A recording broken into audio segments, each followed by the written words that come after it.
हमने बाकायदे आज के करीब 7 दिन पहले यहाँ के अधिकारियों को सूचनार्थ अनुमति के लिए अपना दे चुके हैं। लोगों को लग रहा था, हम उस दिन भी कहे थे अधिकारियों से कि जैसा मुद्दा है हमें भी नहीं समझ में आ रहा है कि कितने लोग आएंगे, 1000 होंगे, 500 होंगे, 10 होंगे, 20 होंगे, इसकी कोई गारंटी नहीं है।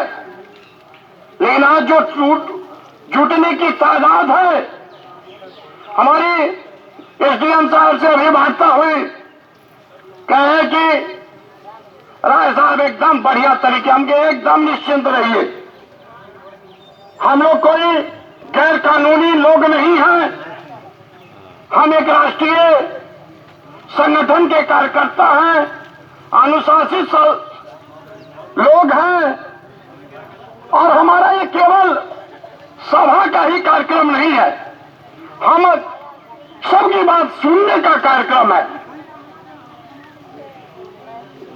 हमने एसडीएम साहब को भी कहा था कि आप रहिएगा, उन्होंने कहा था कि मुझे बाहर जाना है लेकिन मेरा कोई न कोई प्रतिनिधि रहेगा, आपका ज्ञापन ले लेगा। हमने कहा था कि ज्ञापन वापन तो मैं लिखित तौर पर सारा डॉक्यूमेंट सारा दे चुका हूं। ये हमारा ये कार्यक्रम तो सुनने का है, बैठ करके हम लोग बातचीत करेंगे, उनकी बात को समझने का प्रयत्न करेंगे।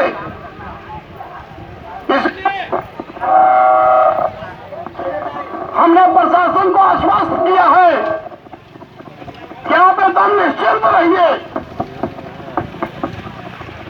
आप एकदम परेशान मत होइए, केवल और केवल जो गरीब समाज है उनकी समस्या पर ध्यान दीजिए, संवेदनशील बनिए। अब हम लोगों से कोई परेशानी उत्पन्न नहीं होगी। इसलिए हम आपकी अदालत में कहना चाहते हैं दोस्तों, जब हम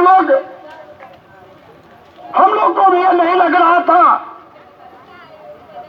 हम लोग सोच रहे थे कि 10, 20, 50, 100, 200 लोग ही आएंगे, लेकिन जब गांव में हम लोग नुक्कड़ सभा कर रहे थे, गांव में जब घूम रहे थे, और जो हम लोगों को जैसा स्थिति दिखाई देता था, जैसे चुनावी सभा यहां मैं करता था, 200 लोग दूसरे गांव में इंतजार करते रहते थे, तीसरे गांव में 300 लोग इंतजार करते रहते थे।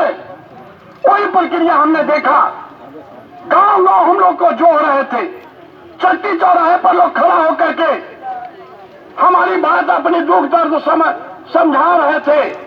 जाते थे हम लोग गांव में, खटिया बिछा करके बैठ जाते थे, जम चौपाल लगा देते थे, उनकी बातों को सुनते थे, कागज पर लिखते थे, अधिकारियों के यहां भेजते थे।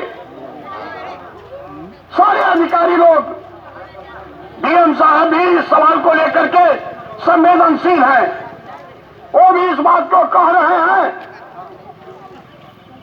कि नहीं, सवाल तो वाजिब है, आप लोग को भी सुना जाएगा। हमने इस बात को कहा था दोस्तों, बार बार इस बात को हमने कहा था कि नौगढ़ की लंबे लोकतांत्रिक आंदोलन के जरिए शांति स्थापित हुई है। हम लोगों ने गांव गांव आंदोलन करके यहां शांति लाया है। यहां पर अखिलेंद्र प्रताप सिंह 10-10 दिन तक भूख हड़ताल पर बैठे हैं, इसी ब्लॉक मुख्यालय पर। गांव गांव में पदयात्रा अखिलेंद्र प्रताप सिंह ने किया है। जब उत्तर प्रदेश में राजनाथ जी का शासनकाल था, जब नौगढ़ में लड़के बगावत किए हुए थे, तो हम लोगों ने आंदोलन के जरिए हम लोगों ने यहां शांति स्थापित करके नए नए नौजवानों को गलत रास्ते से, जो भटके हुए रास्ते थे, उनसे हटा करके इस लोकतांत्रिक प्रक्रिया में हमने जोड़ने का काम किया था। हम लोगों ने उन भटके नौजवानों को जो बगावत पर उतरे हुए थे, उनको इस कानून, इस लोकतंत्र में आस्था देने के लिए रात दिन मेहनत किया और बहुत सारे लोगों को इस सही रास्ते पर हम लोगों ने लोकतांत्रिक रास्ते पर लाया है। नवगढ़ की अशांति हमने कहा है कि फिर से खराब करने की कुछ लोग कोशिश कर रहे हैं। योगी जी से हम लोग इस बात को कहना चाहते हैं कि मुख्यमंत्री जी नवगढ़ में लंबे दौर के बाद जो शांति स्थापित हुई है उसको आप भंग करने का कोशिश मत करिए। नवगढ़ के लोगों की आवाज को सुनिए। यहाँ के उप जिलाधिकारी को भी हमने कहा है कि नवगढ़ की आवाज को अब नहीं सुनिएगा। यहाँ के थानाध्यक्ष साहब को भी हम कहना चाहते हैं कि अगर शांतिपूर्ण तरीके से उनकी आवाज को नहीं सुनिएगा तो गलत रास्ते पर चले जाएंगे। उसके लिए बहुत सारे लोग गलत लोग हैं जो भरमा के लेते चले जाएंगे। इसलिए उनके रास्ते को सुनिए, समझिए, उनकी बात का तवज्जो दीजिए।